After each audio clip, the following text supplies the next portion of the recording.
Thank you so much for coming and joining us.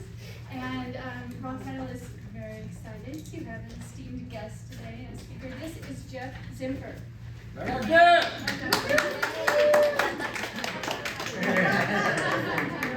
He's a guy named Jeff and he wrote a book. No. And there you go, Jeff.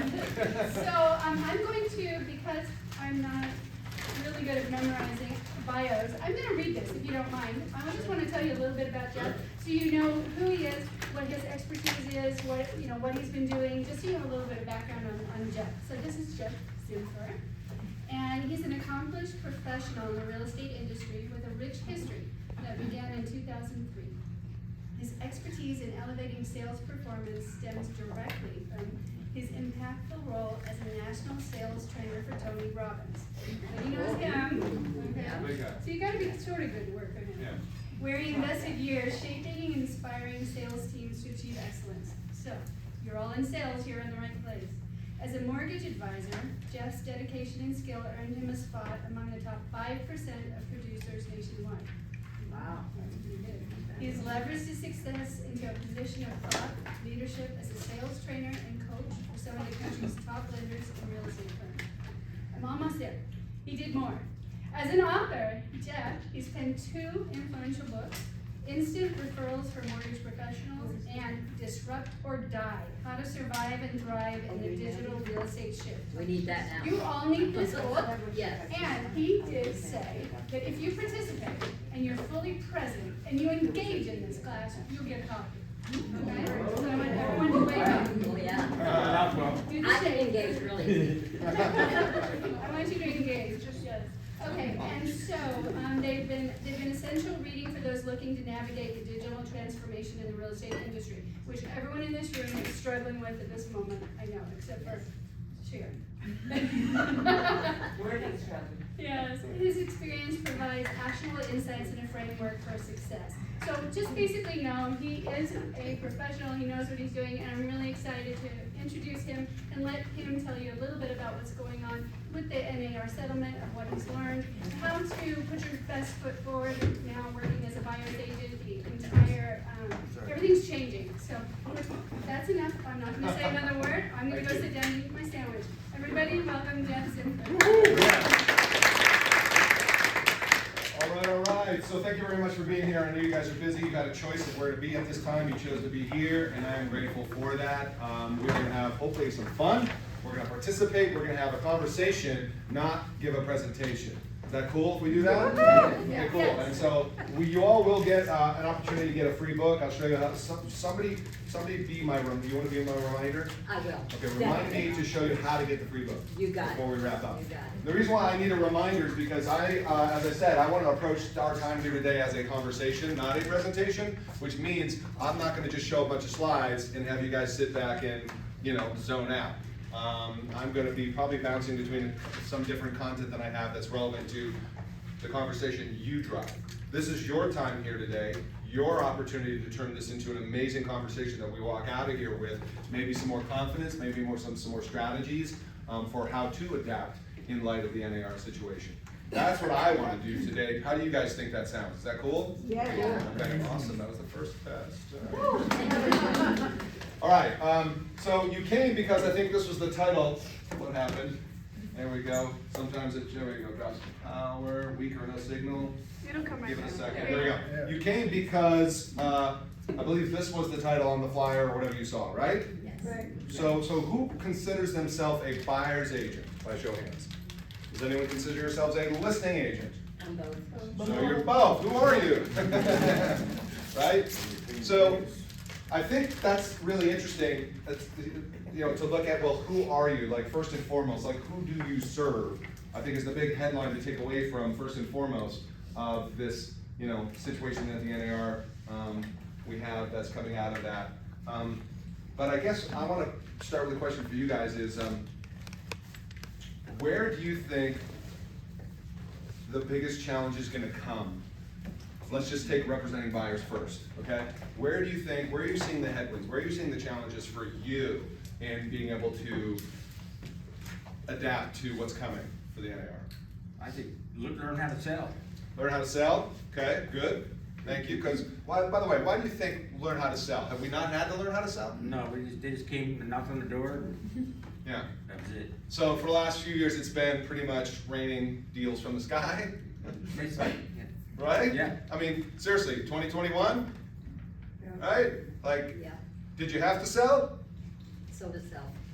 I mean, there's always a degree or an element of selling, but it's not like you had to convince somebody to buy, right? Now, I know this because I've been working in this industry since 2003, and I work with a lot of people across the country. By the way, how do I stay relevant and stay on top of what's really working? Well, I go to the various coaching things out there, whether it's the Tom Ferrys, the John Cheflacks, the courses and programs, and I read a lot, and I subscribe to different, consulting, like 1,000-watt consulting, and I interview a lot of people on my podcast. I've been doing it for 8 years. I've done over almost 350 interviews. Most of that is centered in the mortgage space, but I've had Tom Ferry on, I've had some top agents on, et cetera, et cetera. So, plus I moved here 6 years ago from Southern California, where I did most of my career, and I spent a fair amount of time for the last 6 years working with agents in different capacities through different companies like ROC Title. Shout out to them for hosting this today. Woo! And I only say that not because I want to make it about me, but because you're like, well, who's this guy? Why should I listen to him? What the hell does he know? What context does he understand? Believe me, I understand the plight of you guys and the challenges and struggles. And I have empathy for you, first and foremost. Empathy for some of the challenges that are coming. Was anybody around in 2008, 9, 10? Do you remember a thing called Dodd-Frank, right? Okay, so TRID and all Short this stuff. sale specialist. Yeah, do you remember the stuff that happened in the mortgage space, where they came and they totally turned the mortgage thing upside down in regards to income and all that jazz? I have empathy, right? Been there, I know, I can understand. So, but you said, sir, one of the biggest challenges we have to adapt to is learning how to sell again, essentially, right? Exactly. Okay. How about this side of the room? What would you say? Go ahead. Explaining the commission for the buyers. Explaining the commission, right? Helping them understand, wait a minute, like, Yeah. before, never even had to think about it, right? Before, the seller paid for my services. And by the way, I don't want to go down a rabbit hole today about NAR and like, well, all that kind of stuff and throwing them under the bus or anything. I want to keep our conversation on the high level, right? Because we can be bitter or we can be better, right? But we can't be both. Right. So you got to make a choice. So it's not what happens, it's how we respond. Growth mindset, Show okay? your worth. You're here in the room, so that tells me you already have the right mindset because you're here versus other people who are like, at home watching Wheel of Fortune, hoping things change or whatever, putting their head in the sand. Exactly. Okay, so explaining the buyer compensation thing. Anybody else? What other big challenges, headwinds? Gotta show your worth. Got to show your worth. Yeah. So why the buyer wouldn't go to an attorney that's gonna charge them $1,000, they're gonna ask you, why would I just pay that? Even though your value But you're is better than the cheaper. attorney. Right, but they want a deal, Yeah. Yeah. I've heard that. And or why would they just go work with a listing agent as well? Right. Right? That's some of the other thoughts buyers have. I think it'll be easier to go work with a listing agent anyways. We all know, hopefully you already have good answers to why that doesn't make sense. Right? Anything else?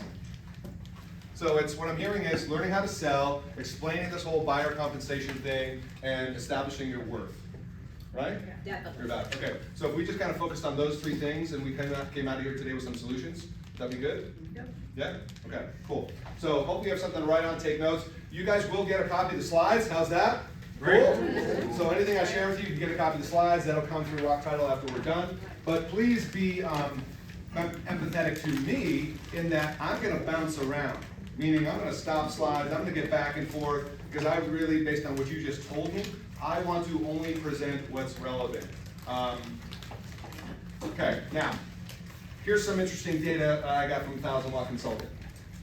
Why do you feel the services of a real estate agent are not necessary? We already talked about, well, some of these. 45% because I can find homes for myself.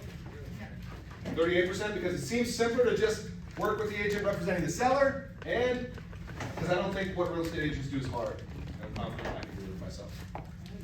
So that is real buyer data. It goes on to say, which of these statements do you think is most true? 21% said a real estate agent who works for buyers can often get a better deal than from the seller. 25% real estate agent can find homes for sale, not have to be online. But the biggest factor is Higher price. 55% of people said real estate agent can help make buyers make smarter decisions. Looking at the pros and cons of buying a home, translating inspection reports, disclosure, interpreting the fine print in the paperwork. So if you were to start to focus on where you might want to bring to the surface your value based on those answers, where do you think you might weigh a little heavy? What's the biggest opportunity based on those three things? 55%. I have it in red. Yes? 55%, right? This is what they said, that an agent, right, can help me make smarter decisions. So, if you're thinking about posting online content and things like that, just to take that as one example, maybe you want to start thinking about, well, what type of content can I post that will help position me in the eyes of a prospect as being a professional that can help them make smart decisions, understanding the pros and the cons, et cetera, et cetera. Your recent success, right? Pardon me? Your recent success? Recent successes. Let me show you an example of what this might look like for social media on Instagram. As I said, you're going to get the slides, so don't worry about it. But these are just examples, right? So, are there companies out there advertising that buying a home is easy? Right? Zillow search says easy. Just go to our home site, search, find a home, easy. However, successfully negotiating in the seller's market today, hard. We take care of the hard part. Guys, by the way, does anybody do Instagram Reels? So there's 3 people in a room of like 30, right? What's going on? We need to do the Instagram Reels class here apparently, right? So that is a video script right there. Obviously, add a little bit of your own style and flair to it, right? This is a caption for posting. This is the post actually, and that also could be a video script or any one of these. Now, I'm not going to go deep into how you do this and all this kind of jazz. We do have an Instagram Reels class, so I'm auditioning today for ROC Title. So if you guys think we do a good job, let ROC Title know, right? And then we can come back, okay? You definitely need one. All right. I need one. So the point being is what I'm showing you is I'm taking the objections people have about working with you as a buyer's agent, and I'm showing you how to start to create a case for you. Why it makes sense for somebody to hire you, just to get started. I just want to work with a listing agent. Why? Because it seems simpler to me. Okay, great. Well, how can we start posting content around that? Well, hey guys, did you know a seller's agent is always going to put the seller first?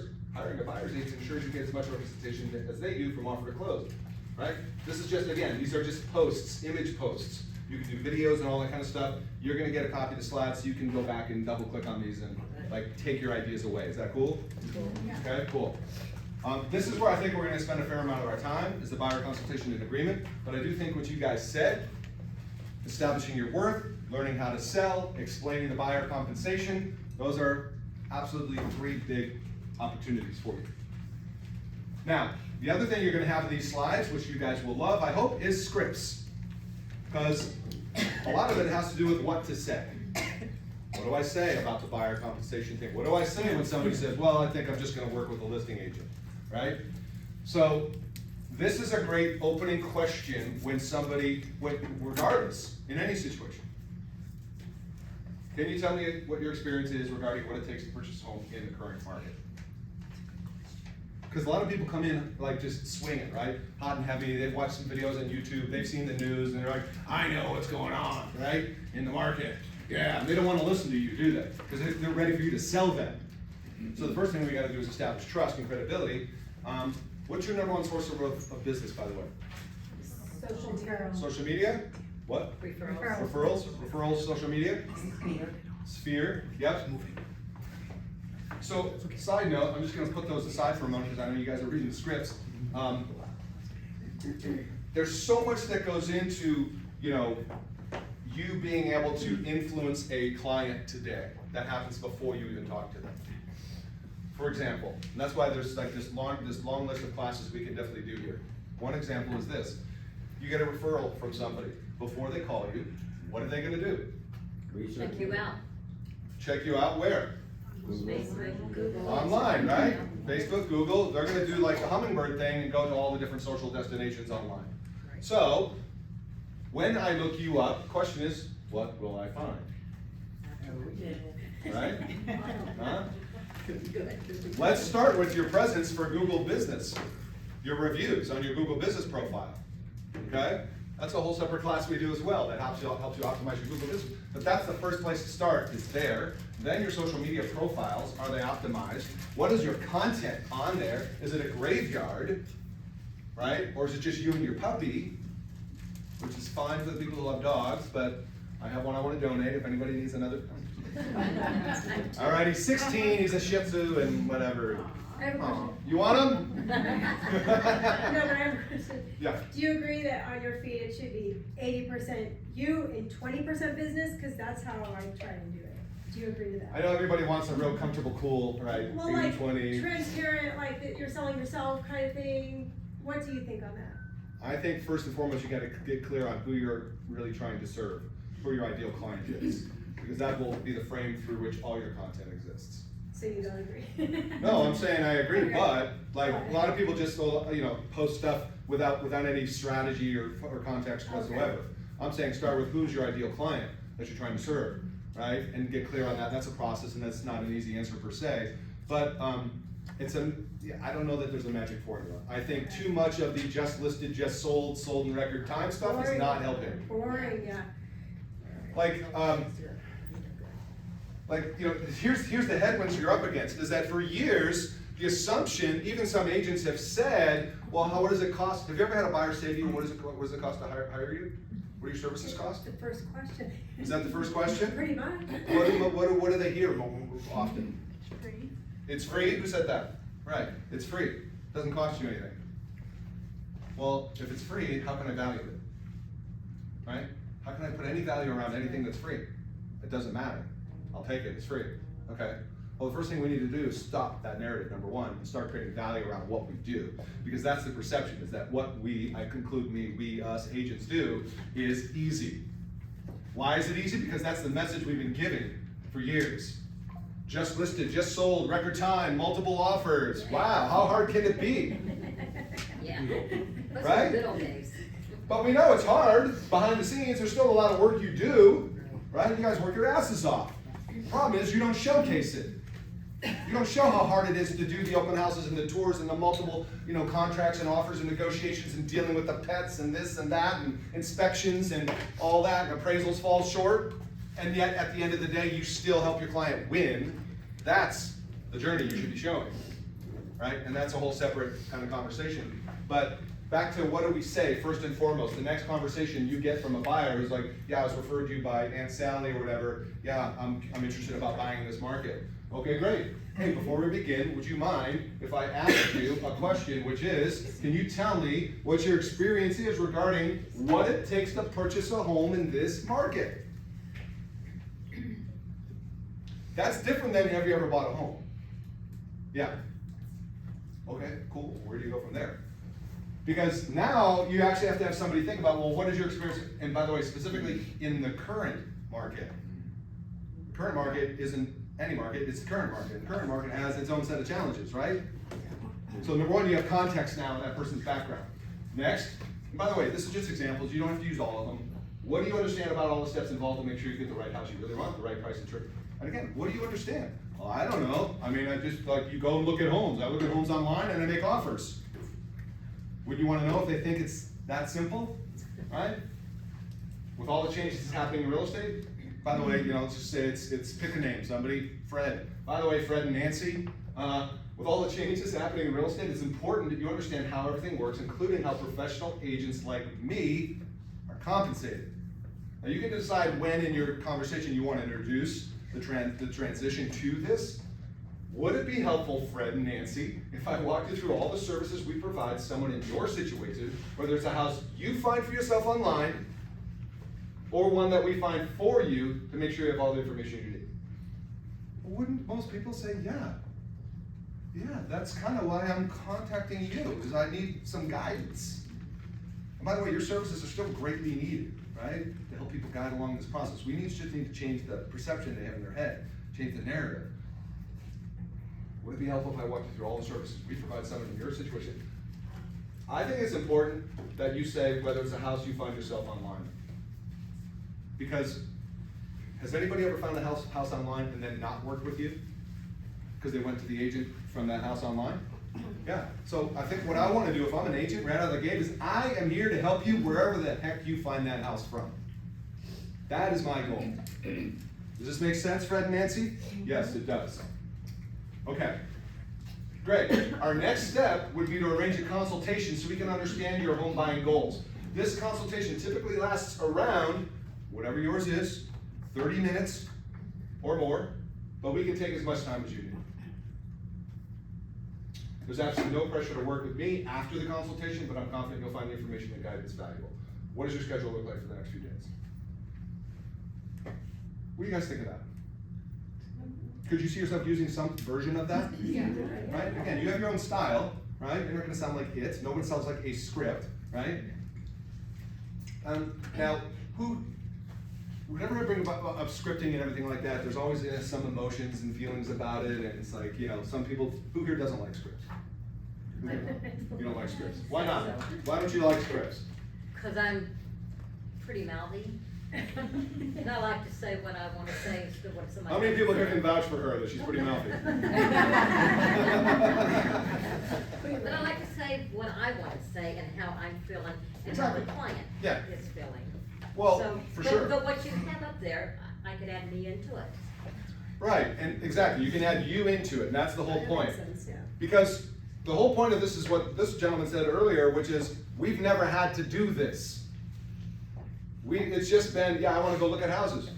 By the way, you've probably not used a buyer broker agreement in this state before either, right? We did.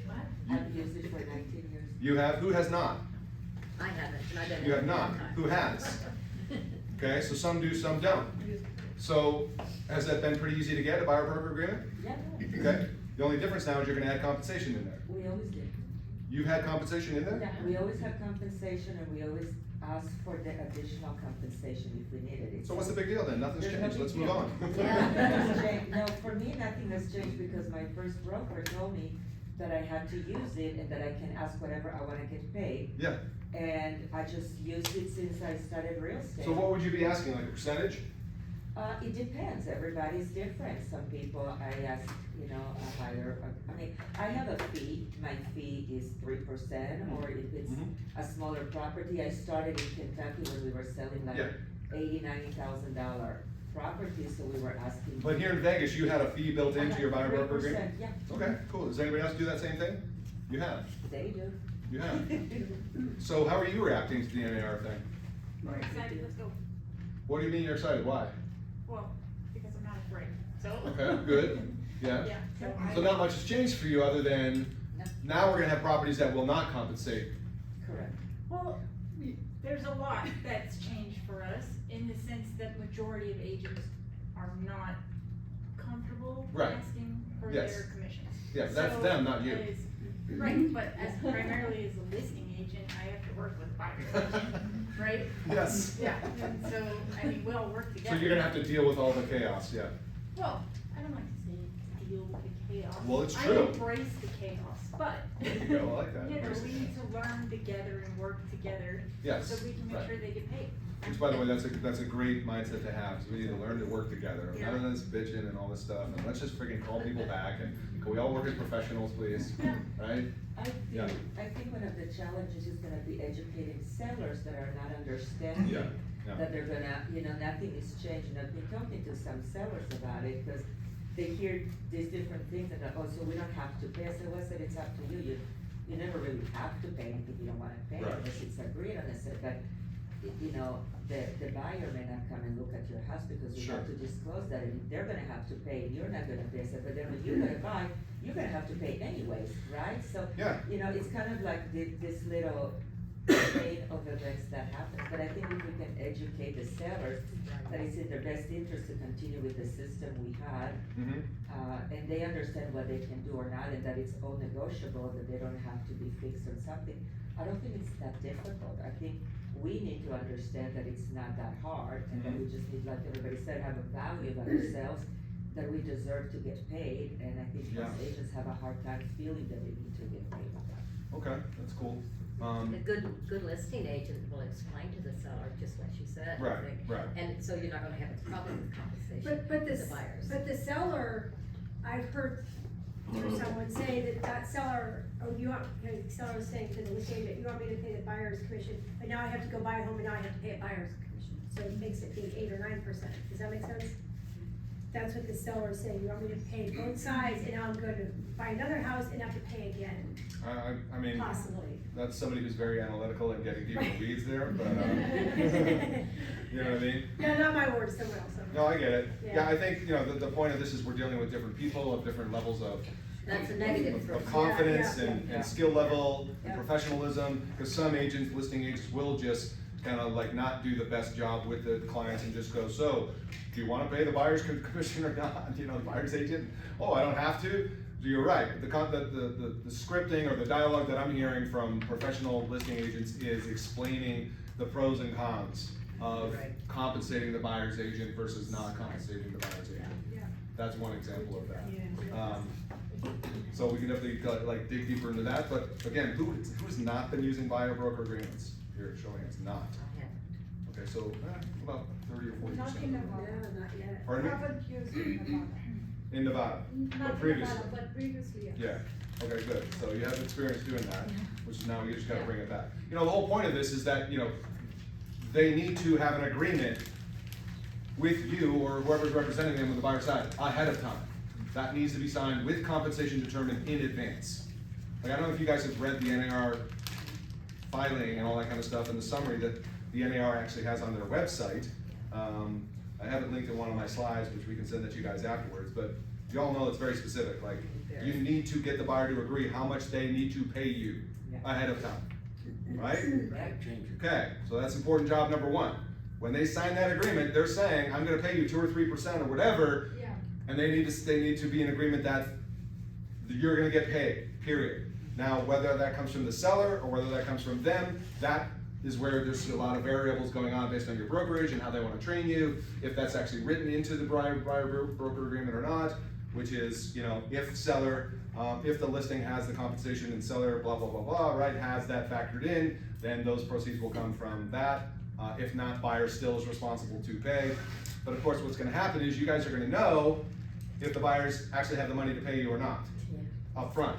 And so what's gonna really happen in the real world is they probably won't look at properties where they have to come out of pocket. Is that fair? Yeah. Unless you're an agent who is prepared to ask the seller to pay you commission. Oh, I see, even if it's if their current structure is no, you can go back, Right. yeah, yeah. Yep.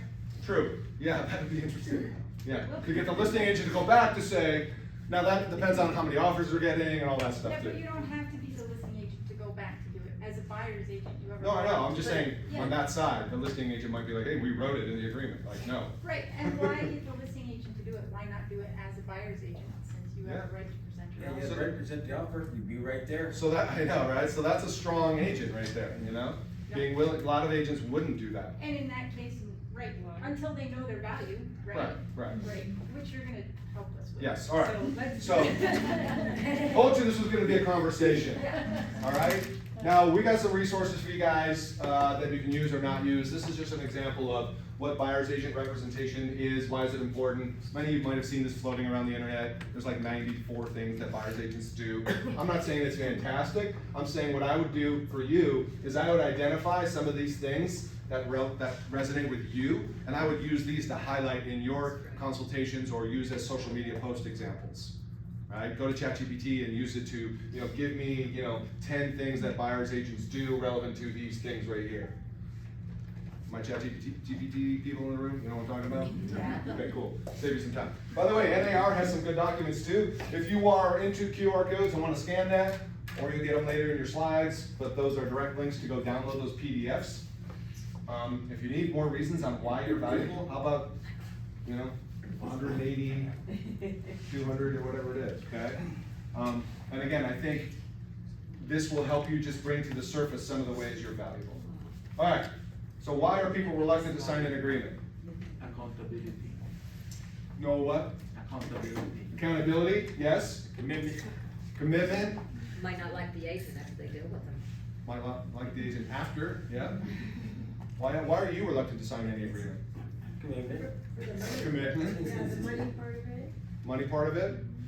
How about maybe you don't necessarily understand what it means, what you're getting into, right? Oh, well, now we are required to use a buyer broker agreement.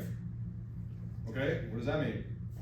Well, it means you gotta use me and I get paid. Right. Oh, well, that doesn't sound really cool. You know, could you explain what that means? So we're gonna need to better articulate that. Now, what I've seen coming out of the Tom Ferry camp is people using a primary and a secondary agreement. You guys heard of this concept? No. So let me explain it real quickly. Buyer, a primary is somebody who's all in with you, they're motivated, they're committed, they want to sign a longer term agreement. How long are your buyer agreements typically? Mine is years, but. A year? But I'm, Oh, 6 months. 6 months? A year. A year, 6 months? Okay. You guys choose whatever you want to choose. That's cool to know. So a primary agreement is where you have that buyer consultation in person or over Zoom, right? It's exclusive to you and you have your full court press client onboarding process, services, you know, introduction to the lender, like soup to nuts, full client. You with me? Yeah. Okay? These are some more kind of talk tracks for you about the agreement. What it does is outline your responsibilities and compensation structure, which we can review together if you have any questions. Would you be interested in taking a few minutes to go through the agreement to see how it can benefit you? Again, it's all about them, okay? Positive framing. So, with everything you've reviewed, are you feeling confident about moving forward with the agreement and getting started with your home search? This is for the primary agreement. If you want to lock them down for that year, for that 6 months, based on the context of who they are, I know that's going to vary, but let's just say yes, I'm cool, I'll do the 6 month thing, absolutely. That's when you say, great, we reviewed all this kind of stuff, you feel confident about moving forward with the agreement, getting started. No, I'm not. Oh, well, I understand you're hesitant about signing the agreement. Can I share why this is an important step for us to take? So reiterate back, right? You don't like on the first note, you just fold up and go home, right? Sales 101, right? Selling doesn't start until after what, the 7th objection or something? Okay? Okay?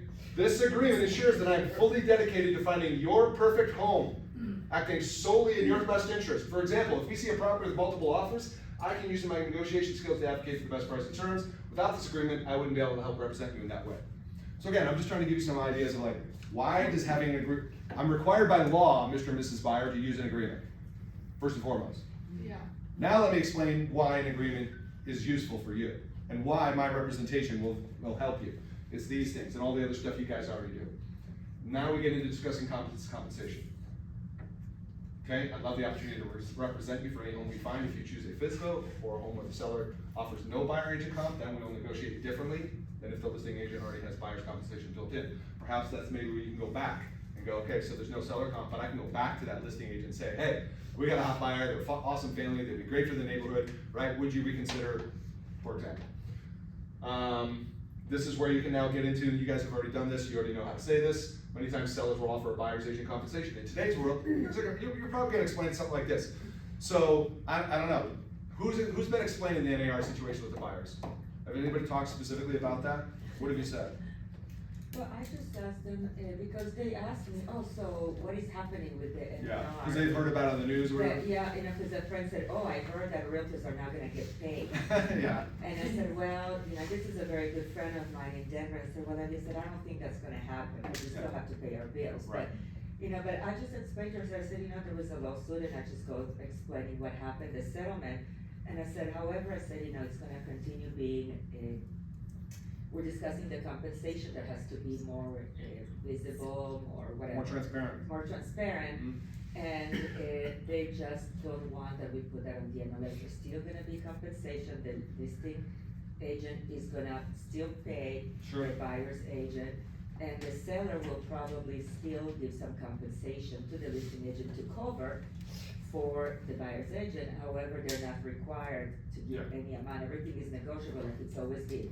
You know, we've had before customarily they pay, so the listing broker will pay the buyer's broker for marketing the property to them so they can bring a client.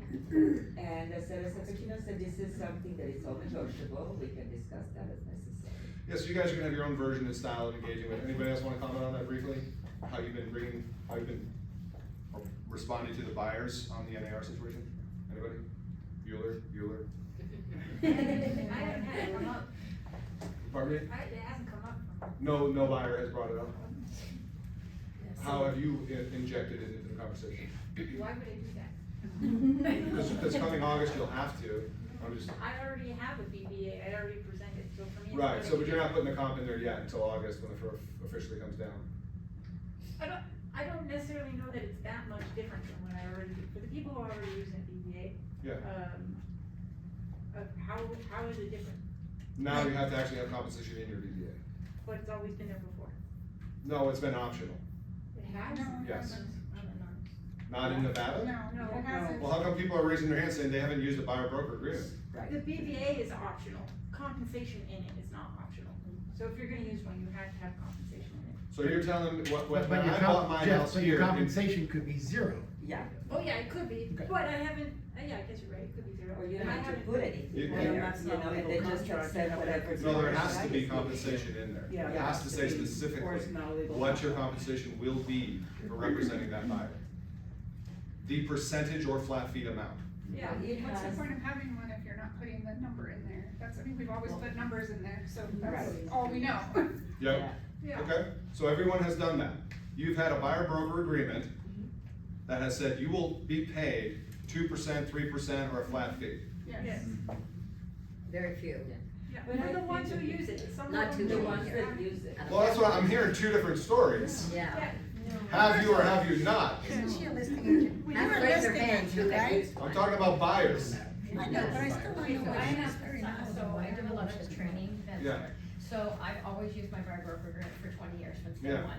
I include it, it's been optional in the state of Nevada, but when What you has do been have optional? the- BBA? Using the BBA. Okay, it's well, been that's optional. changing. Yeah, so now that's agency. why, that's why a lot of people are saying, no, I didn't use it, cause it was Yeah. optional.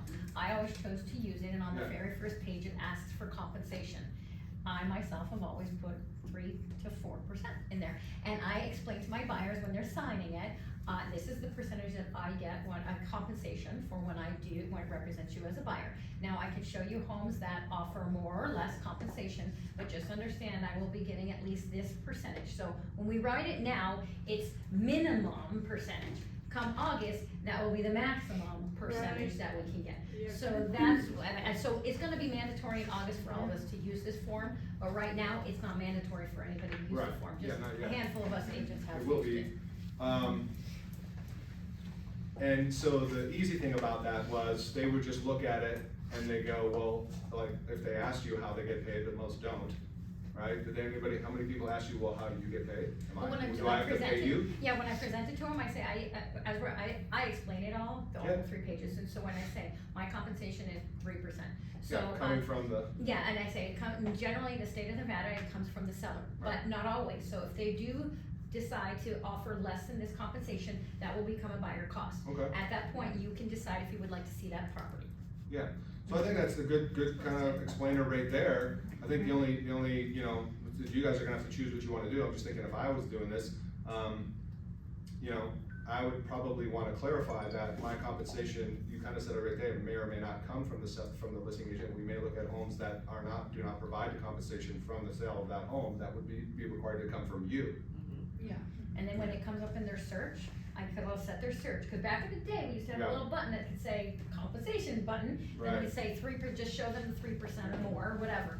And then they took that away, and then now there's no compensation, so I let them know, you signed a buyer broker agreement, this is my compensation. You will get some in there that don't pay that. I will let you know when you put them in your search with what they're paying, and then I tell them, hey, okay, we've got them on our list for tomorrow, just know this one pays less, so that will be an extra $1,500 on yours, but do you still wanna see it? They say yes, we go in there, I actually just taught the listing class at Southwest office, and I explained that, I said, so then we'll go in there, and as we're in the kitchen, I'll say, just so you know, as a reminder, this one is gonna cost you an additional $1,500. Then they say, I still love it, great, I'm writing the offer, just so you know, as a reminder, this one's gonna cost you the extra $1,500, so when they say to me, what is this $1,500? I think we clarify that, Hmm. and that is how I do it. And as I've read the NAR settlement, you cannot be paid more than is in your agreement, Starting in Correct, August. that's correct. starting in August, So so. go high, no, there's. So right now, I always put the minimum that I would get, you know, and so Yeah. they can, you know, some of the home builders give you 4, 5, 6%, Yeah. but back in the day. Now I always tell them, come August, you will put your maximum in there, and you can take less, but you can't get any more. So if you're wanting 3%, put 4%. Yeah. In case somebody gives you something, and then you can always reduce it, but I think they're not gonna allow us to adjust it And we up. don't get both, correct? It's Mm-mm, only no. either or, and which one is it if they're both paying? If they're Well, willing no, to the pay? buyers aren't gonna pay unless the seller doesn't pay. So this, we're always gonna go to the seller first to Okay, try to got pay it. for it. Seller If they don't, then we have to adjust it to the Okay. buyers. Yeah, well, this will be very interesting as it unfolds. You know, when I interviewed Brian Barrera, who's the president of 1000 Watt Consulting, I don't know if you guys know of them, you should subscribe to their newsletter. Write this down, 1000 Watt Consulting, go to their website, the newsletter's called The Dose. They have a lot of great research and information and data to get consumer sentiment, specifically to real estate. He described the NAR settlement as the summer of chaos. To the point earlier, whoever said that I don't think a lot of agents are gonna adapt well to this, and so that's why you're gonna find a lot of frustration and chaos, especially if people aren't having those great conversations with the sellers Right. and explaining why having compensation to a buyer's agent makes sense.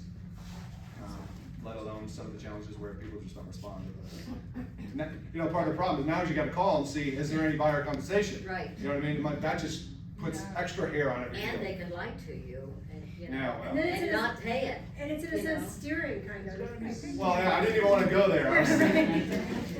I know, it's like we're trying to have this transparency, and then it's just like, okay, don't show me any homes where I have to come out of pocket. Right, you exactly, know? that's It's what's like, gonna oh, happen, yeah. Okay, That's not. anyway, do you think buyers are reluctant to compensate you? Yes. Yes. All right. Why is this image not showing up? I'm sorry, it's not. For some reason, the color graphics are missing. That's interesting. But let me explain to you, let me give you the details. This is a survey from 1000 Watt Consulting. They asked this is people who knew about the NAR settlement. If you were gonna buy a $500,000 house, how much would you be willing to pay the services of a real estate agent? I want you to see that 37% said $10,000, okay? 15% said $12,500, okay? So depending on based on the purchase price of the home, that's like a 2% commission right there out of the gate, right? And so the point is, it's not that they're not willing to compensate you, it's A, do they have to come out of pocket sometimes, but B, do they understand the value and the why, right? Which is, let's come back full circle to why we're really here. Let's get into our secondary agreement, which is, hey, I'm not ready to sign, I completely understand, you may wanna get a feel for the market. That's good news, I can still even help you. We all do offer options like a short-term buyer agreement or a single home buyer agreement. Because what do we wanna do? We wanna get them under contract, right? Under agreement, we wanna take them off the street. Right, just like in the mortgage business, I wanna run credit, I wanna get an app, because they don't wanna go through that again, right? So I wanna get them more closely attached to me. So a secondary buyer agreement might be something for you to consider. It's a short term, maybe it's 90 days, maybe it's 30 days, maybe it's, a weekend. And you can also explain to them, hey, if it's not me, it's gonna be another agent that's gonna make you sign this before they kick you out, period. Yeah, well, I mean, hopefully you've got such value established by then. I do. You know what I mean? Or I you're just do. like, I wanna work with you. Okay, so we say, why don't we put together a short-term or a single property agreement? I wanna make sure you have proper representation in the event you're interested in the house you find this weekend, or while you're in town, or whatever. I'm confident once you experience the value I can provide for you, you wanna be onboarded as a full-service client. So this is like you go to the deli, you're like, hey, would you like to try the little piece of cheese before you buy the full cheese? Yeah, right? I wanna test out your services. I'm not ready to commit for a year. I gotta tell you right now, in this market, I wouldn't sign a 1-year agreement. Wouldn't either. 6%? No. And by the way, that's just me, I'm not saying people wouldn't, right? Some will, so when I sign a 90-day, sure, I don't know, but I also want an easy out clause too. Like, remember easy exit listing agreements, right? I would love to see people doing easy exit buyer agreements. How does that work? What, Wendy? For any reason, you can cancel if I don't live up to everything I promised that I said I'm gonna I do. don't like my mouth. Nothing on the hook, and I don't like your mouth. You're a little bit mouthy. Yes. You know, Wendy brought up a Easily. point, she said every time somebody wants to see a house, they have to sign an agreement. So she said, I'll bet people are gonna just sign agreements. Yeah. And it's gonna get really messy. Yeah. Yes. Very. I agree. We can make it very words, they're gonna pay twice if they don't follow this agreement. Yeah. Right, see, that's another thing too, like, there's all kinds of sidebars we could go down here. Like, they sign an agreement with you, they go find a house, and they friggin' put it Why on, didn't we- like, no, you still get paid. Why didn't we explain this to the Attorney General, how stupid he is? I think we should have you representing. Yes, I will, believe me. Can anybody adjust the heat in here? It just feels like the heat went out. We got you, Jeff. All right, thank Here's a you. remote. So this is, again, just more context on explaining a short-term agreement. I think you guys get it, right? You wanna basically give them all the context around that. So you're getting to, okay, great, so I explained my short-term agreement, would you be interested in learning more how it can help you in your initial home search? Yes, and then you explain all the reasons why it helps them, I can show you some properties that are a good fit, blah, blah, blah, blah, blah. Back into, what features are most important to you in a home, okay? Remember, the key is to highlight the benefits of having you represent them. Like, what are some of the emotions people feel, when, especially first-time home buyers? Fear. Fear? It's called FUD, fear, Anxiety. anxiety, uncertainty, doubt, trust, right? Remember, buyers are liars. I say silver sellers. Everybody. Yeah. So you gotta know, really pin them down. All right, I was at an event over this last week, and here's a question I'll pose to you. Is now a good time to buy? Yes. Yes. Yes. Okay. Definitely. Yes. Is now a good time to sell? Yes. Yes. Do you ever say, depends? Doesn't it really depend? What's your name? Kim. Kim gets the right answer, win of the day. It's not a right time to buy for everybody. It's not. Okay? Stop being brainwashed. Is it a right time for you to buy a car? No.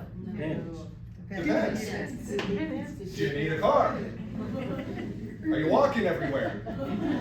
Right? Can you afford it? Can you afford it? Right. So it depends. Yeah. And so that's why we just need to slow down. We're gonna have to be more consultative. We're gonna have to be more needs analysis based. You know? Do you really think that many people see all those stupid videos on all this and now's a great time to buy? It's been a great time to buy for 30 years. You know? Right? So it depends. It depends on the situation of the person. Now, this is one of my favorite books about what to say. Phil Jones co-wrote this book with Chris Smith, who's the CEO of Curator. Get this book on Amazon, Exactly What to Say for Real Estate. There's two different versions of the book. This one's specifically for real estate. At the conference I was just at, Phil Jones spoke. When talking with somebody, a prospective buyer or seller, when is the worst time to come up with what you need to say? When What you're you say? talking to them. Right then and there. The worst time to think about what to say is in the moment you need to think about what to say. That's why scripting matters. That's why knowing what to say, having a dialogue, knowing the direction you're gonna go matters. By the way, for those of you who don't like scripting, you're already scripting. Right. Okay? It's just how effective are you? All right? You need to know what to say all around the issues people have, the concerns they have. I'm not gonna get into this section, leveraging your lender, but it's a very incredible opportunity for you guys when it comes to your buyer consultation, buyer presentation, to involve your lender early in the process, particularly in the situation of a commission gap strategy. You guys heard of that before? Commission gap strategy? That's when the buyer doesn't have the money to pay you, but they want that house. You can add your compensation to the purchase price of the house and finance that in, and a good lender can show you why that actually might be a good decision. When you look at the appreciation over the next 5 years versus their extra monthly payment, which actually isn't that large in most cases if you're not talking about $1 million loan, right? It's a very small impact of payment if you're talking about adding 20 grand or whatever to the purchase price. I'm talking like 30 bucks a month difference. And so for those of you who don't have a good lender, get with one or get with me. What did you call that again? I'm sorry. Commission gap strategy. All right, so let's talk about, let me skip forward here. By the way, this is kind of what that scenario looks like. If you don't have a good lender, like I said, I know a lot of people who do this. This is a tool called Mortgage Coach that we use that gives people, has anybody ever seen this, a screenshot like this? Or know of Mortgage Coach, right? It gives you, your clients, a visual representation of different purchase prices and the impact of financing. This happens to be one, I have a lot of lenders around the country that teach these classes, so they use this slide, and this takes a purchase price of $500,000, no commission offered, but we're taking that commission, we're tacking it onto the purchase price, it's $10K, right? And we're showing the difference in payment is only, right, $31.88 versus $32.44. So if you show that to a buyer, do you think the buyer's like, oh, wow, that's not that big of a difference? Especially if you show them the appreciation of the home. Right, and that's what the next slides in that presentation do. They take a 5-year window, and you're gonna have an actual increase in your net worth of, take 4% times, right, whatever that's gonna be. You increase your net worth over 5 years, and now it puts the context around it of like, huh, well, that might make sense. Plus, I really want the house, and it's only an extra $30 a month. And you guys can do this? Yeah, if the appraisal comes in, sure. And if the appraisal comes in low, then we have an appraisal gap strategy, which is similar to that, okay? Then of course there's seller buy downs. Let me, okay, I've got some resources for you guys. A home buyer guide template. Anybody use Canva? Okay, this is a resource you're gonna get when you get the slide deck. This is a 40+ page home buyer's guide presentation. Let's see if I can click on this and it shows you. I don't know. Yeah, so I can go through this and show you. This is a template where you can obviously edit it, change out the photo, don't use the lady on the front cover. It might be a first clue that it's not you. But anyway, this is awesome because it walks people through like all your key responsibilities, what do you do, things to consider, right? Help you demonstrate and showcase your value. This is showing the traditional compensation model versus the alternate compensation models. So this is a really good explainer for you to go through, keep what you like, get rid of what you don't like. You can do it all on Canva. You like that? Yeah. You can thank ROC Title for that. Do they put it in PowerPoint? You can download it as a PDF. I don't know about a PowerPoint, possibly. For Canva, you got all kinds of cool options there. Alright, I'm trying to get the hell out of this, okay. Go over here, now I'm gonna switch slides. Okay, so we have an official end time of noon, is that correct? I thought it was 1:15, I think. 1:15. 1:15. No, it's 1 hour, right? 1 hour? 1 hour? 1 Yeah. hour. Jeff, as long as you want, big fella. Yeah. Don't worry, if Yeah, you're bored, let's they'll get order up- dinner. They'll get up and 4 leave, p.m. they'll get up and leave, you know? 2 Alright, minutes. I just wanna scan through a couple of things real quick and make sure that we've covered the, how do I establish more Keep going, value. you're good.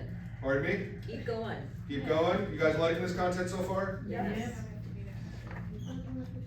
Okay, 15 minutes. okay. You have it can't be 1:15, that's like. It said 2 hours and 15 minutes on That's too the long. invitation. No one wants to hear me go that long. I'll tell you that.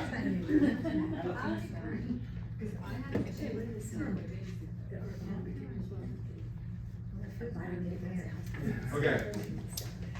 All right. I want to get back to talking about you creating value, helping navigate the choppy waters of the housing market. This is a report from the NAR, Profile of Home Buyers and Sellers, Generational Trends. This is very useful data. You can scan across the top row and see across all ages, what's the #1 thing they value from you? I can't read that. Help you. It is. Honesty and process. Yeah. Sorry. Buyers understand the process. Helps buyers understand. Help people understand the process. That's where most of the confusion, uncertainty, fear, and doubt is. Your biggest value does not come from sending your hot new listing email. Your biggest value does not come from opening the door and letting them in the lockbox. Okay? It comes from helping them understand the process of buying or selling a home in the current market. Period. So the more you can do to establish how you show them the way, you are the guide, you are the lighthouse in the choppy waters. They will latch on to you because they need somebody to help them. And then, this was interesting, point out unnoticed features or faults with the property, like inspection reports. Perhaps you want to consider reviewing inspection reports. Right? Yeah. And I know when there's 17 offers on a deal, it's a little hard to do that, but there aren't 17 offers anymore, so We it's a bit of a different yes, market. we had to worry about that. Well, yeah, nobody cares, just buy it. Right. Right? Ask questions later. Not much. Provide a better list of service providers. You know, when I was in Orange County for years as a lender, I worked with a realtor, his name was Walter Sanford. If that rings a bell, he was around for a long, long time. He sold a house a day every day for 16 years.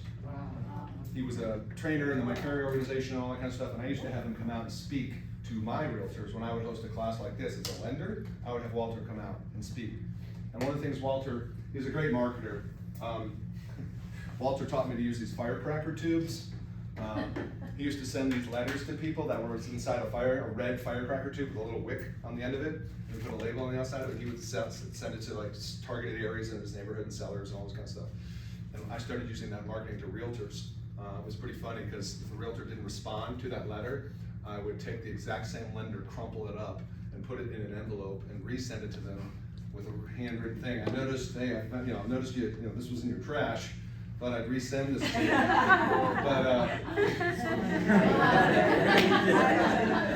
Right? Nowadays, I think sending the red firecracker tube maybe not so good. I don't know. It's a whole different world. But Walter had this concierge service. I know some of you might use a concierge service, perhaps, but it's like this list of this is what that is.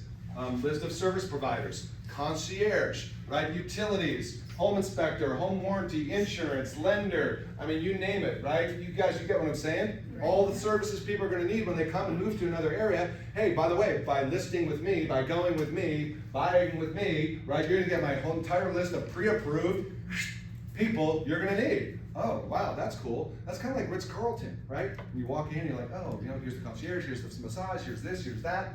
This is the level of service we're talking about, right? Does it cost you anything to put that together? No. Do your vendors that partner with you on that love it? Yeah, right? So everything you need about that, plumber, roofer, chiropractor, you know? Because there's a lot of people moving here from out of state, right? And so they don't know necessarily where to go, or they don't know who to trust even, okay? The best part is ROC does it for you. You do? ROC does. You Well, brought- we have the things, the information you need to know, yes. Oh, there you go. See? Gotta use ROC title even more. So again, guys, just go down this list and start to look for holes in your conversations and representation of value you establish. And if you can put this in a written format, like a PDF, a guide, like that guide I showed you that you're gonna get, the better. Now it's official, it's real. It's not just lip service, because they don't believe it. Something if you put in writing, all of a sudden it's real, okay? Negotiate better sales contract terms. Again, why should you sign a buyer broker agreement with me, right? All that stuff. Shorten your search, negotiate a better price. Mortgage lenders, etc., etc. Okay? So that comes straight from the NAR. By the way, some of this could be videos for you, for the 3 people in here that do videos. Right? Which is, hey, by the way, when you're deciding to work with an agent, who you choose matters, right? One of the reasons why my clients choose me is because I help them understand the process. You know, buying a home, there's 72 different things that could possibly go wrong in buying a home. A couple examples are inspection, appraisal, this or that. So one of the reasons why my clients choose me is because I help them understand what's involved, what to look for, what to look out for. If you're ever in the market for buying or selling a home, I'd be glad to help. Right? That's it. You know what I mean? Every once in a while, do a video like that. You guys got that script? Yes. Got it. It's all you. All right. This is that same thing I had before. What to do now? Create a buyer presentation and revamp your listing presentation per the terms we talked about earlier, so that you can disclose to the seller how things work. Okay? Document your process. What does that mean? That means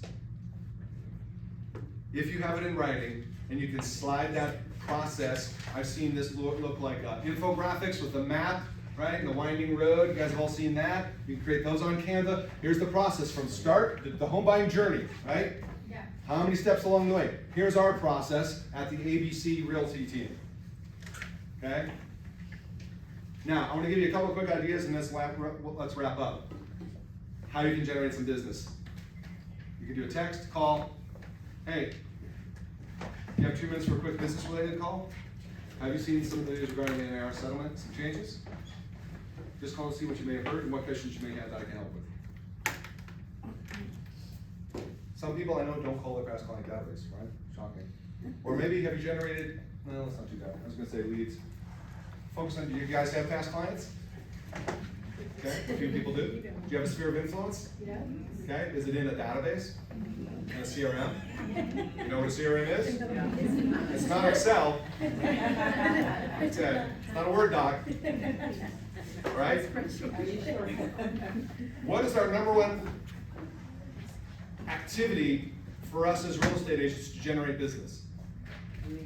Open our mouth. Stay in contact with Who us. said that? What? Open your mouth. Network. Open your mouth. So the number one goal is to have Conversation. conversations. Closed mouth doesn't get fed. Good one. Yeah, I like that. We need a t-shirt. Closed mouth doesn't get fed. And so however you can generate conversations, the better. You know, this is a math formula I have for the database marketing class. It comes again out of Tom Ferry. I think it's some rough math about for every 40 conversations, 1 transaction in the deal. Right? Good. Yeah. So how many conversations are you having? Right? This is an opportunity to, because somebody said earlier, oh, I saw it on the news, the NAR thing. Great. Well, most of that stuff's wrong. Yeah. Okay? So let me help you clarify on what it really means. So that's one example right there. Here we go. So here's an example for seller expectations. I want to address the recent change that affects how buyer agent compensation is managed. What have you heard about this? What do you know about it? Right? So this could be an example of talk tracker script for you to get started with on this. I'm going to send this to you guys as well. We saw that before. I'm going to send this to you. This is a seller concession cheat sheet for you based on different loan types. I'd be curious for you to share this with your lender. We have one, our lender puts that out. Do they? Who's your lender? Epic Title, or Epic Lending, sorry. Epic Lending? Yeah. Are they in-house John here? Morgan, yes. Okay. That's not who everybody uses though, is it? I would love that. Yeah. Okay, so anyway, this is a good cheat sheet for you when you start understanding the different loan types that they have and what some of the concessions can be. By the way, I don't know if you guys heard the news, the VA came out just yesterday and changed the Temporary, rulings. yeah. Now that you can be compensated. Yes. From the VA, but that's temporary, isn't it, still? Yeah, I mean, they call it a temporary, but And they don't. you know, just to get a quick fix, probably a few little more fine tuning with that. So anyway, there's a lot I'm gonna share with you guys. Don't forget the book. Yeah, the book. One last thing too. All right, that's it. For sake of time, guys, did you get some value here today? Yes. You glad you did? We should do this again. Yes. And you gotta pick a number from 1 to 22. Oh, pick a number from 1 to 22, just in my head. Yeah, just write it. Okay, it's ready. Good. He gave me a signal, he yelled at. What's the number? 17.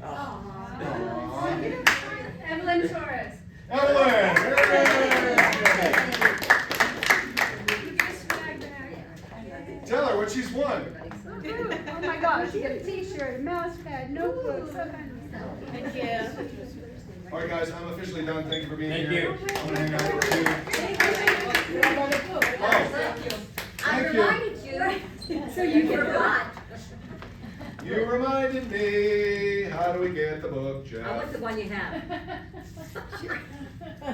You can't have that one. That's my only current printed copy of it, unfortunately. Okay, I forgive you. Okay, so.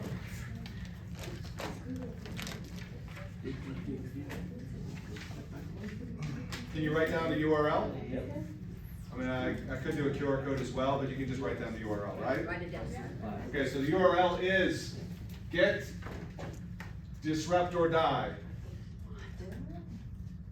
Disrupt. Or die. Go on your phone, get, D-I-S-R-U-P-T, or die.com. I don't have the slide ready to go, and I'm just trying to get to the chase here. So get, disrupt, or die.com. Write it down, go there on your phone. Give me a minute, I can pull up a QR code that has it. Let me know when somebody gets there. Shall we go? What do you see when you get there? The video. You don't have to watch the video. You can just, so the way this works is, the book gets sent to you for free, you just pay for shipping, Okay. okay? It's not, and you can also get it on Amazon if you want, get it quicker, but if you really want it for less, you can get it. And I noticed I changed that, that's why it's not there. All right. gettostoreforguy.com, order the book, free shipping. Sorry, pay for shipping, we pay for the book. Is this it here? She has a question, Ally has a question. Yeah. This was a lot of great stuff. I'm wondering two questions. One, when you send us the slides, do you get all the slides even when you didn't review?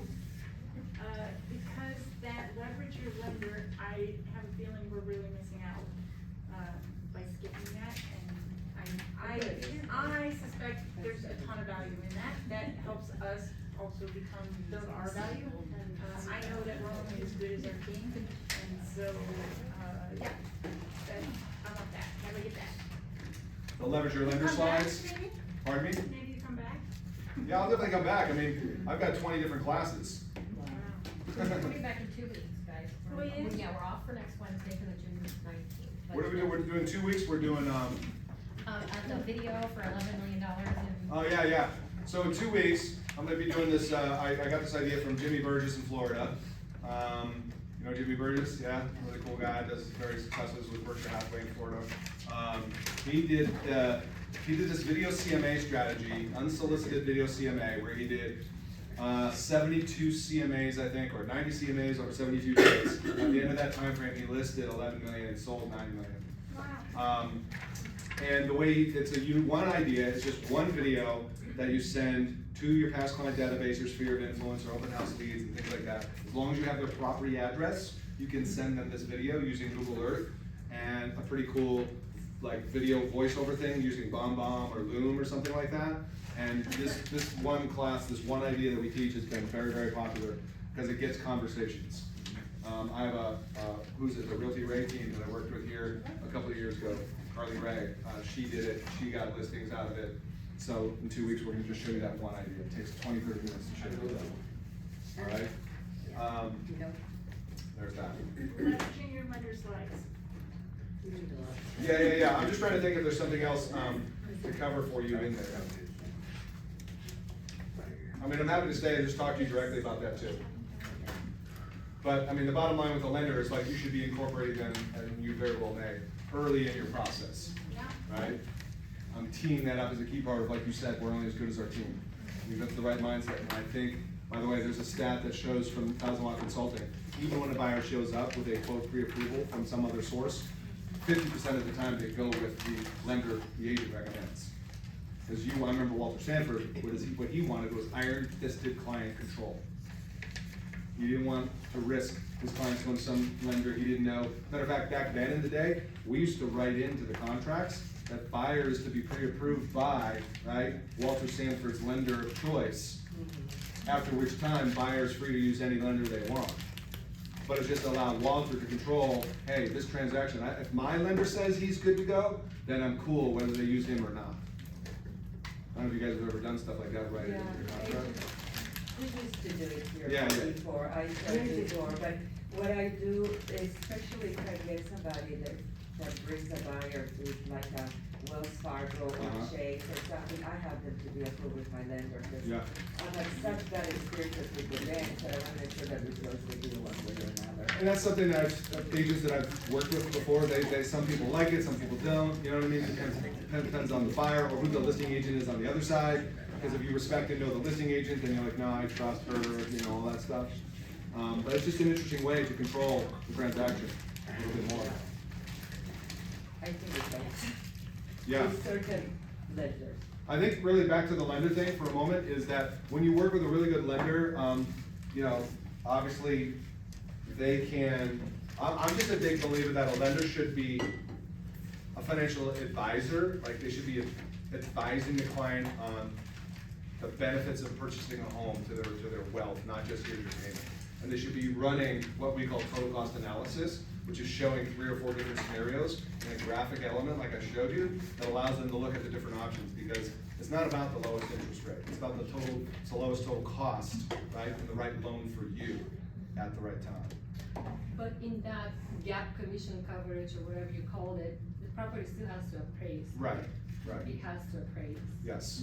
There is no rebate or. Yeah, I mean, there's still ways to make up for that difference as well. you know, when it comes to financing and all that kind of jazz, or maybe them, you know, coming to the table with a little bit more money to make up the difference, but, yeah. Right, letters key, yeah. We, Ally and I, do primarily 95% of our business is seniors. And you would think that they would be the ones having the conversation about this, not because they're watching TV all day or whatever the case is. It's yet to come up in conversation with our listing appointments. And from your point of view, do you feel like, I feel like we don't need to bring it up if it's not conversation. If they're not worried about it, we shouldn't be worried about it. They're still offering a commission to the buyer's agent. And So it's still negotiable. Right, and we let them know that in the conversation, but what are your thoughts on that? On bringing it up, if it's brought up or not, I'm curious to know, what are they doing? Are they downsizing? Are they moving out of, to like, you know? A lot of them either, a parent has died and the child is selling the home. Right, Or yeah. they're going into assisted living, or moving in with a family member. And I figured that might be something like that, and that's why, and you guys may have already kind of built your whole value proposition around that unique situation and how we helped write that whole process. I think if it's not, yeah, I don't like bringing stuff up unless, I wouldn't want something to come blow me back in the face later, you know what I mean? If we already know, my only concern there is like if they are looking to buy a house and there isn't compensation to you, I would rather have that talked about in advance myself, but I don't know what you guys are saying. She's talking about paying the buyer's agent, Yeah, right? right. How do you not bring that up? How do you not? No, it's not that we don't bring that up, we just don't bring up the NARC, we just, it's Oh, more that's of the different. assumptive Okay. quotes, you know? Yeah, you don't have to bring up the NAR suit, no. No. You know? It's never been a conversation yet. Yeah, I mean, you can just simply, yeah, I mean, right, you can just simply say, look, here's how a professional agent like me is compensated, right? I receive a flat 2-3% or whatever for my fees. But I do think in the light, for me personally, and again, I've not been practicing real estate like you guys have, but for me, you know, I would just be fully disclosing, just saying how I get compensated is I, you know, have a flat fee of 2% or whatever. We do. And that compensation can come from two places. Yeah. The seller side of the transaction or you, Right, right? which, Yeah. same, yeah, okay. Okay. Yeah. There we go. You guys seem like you wanna stay.